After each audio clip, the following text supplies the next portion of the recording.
நாமத்தை வீணிலே வழங்காதிருப்பாயாக அப்படின்னு என்ன அர்த்தம்?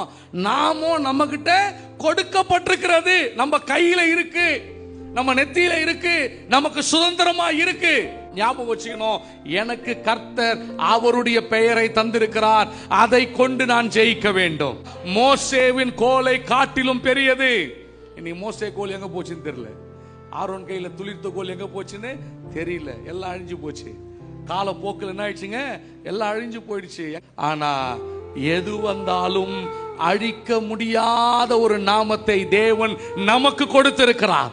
எத்தனை நூற்றாண்டுகள் ஆனாலும் நாமும் அழிக்கப்பட முடியாத நாமம், மோசேவின் கோலை காட்டிலும் உயர்ந்த நாமம், உடன்படிக்கை பெட்டியை காட்டிலும் உயர்ந்த நாமம், மகா பரிசுத்த ஸ்தலத்தை காட்டிலும் உயர்ந்த நாமம்.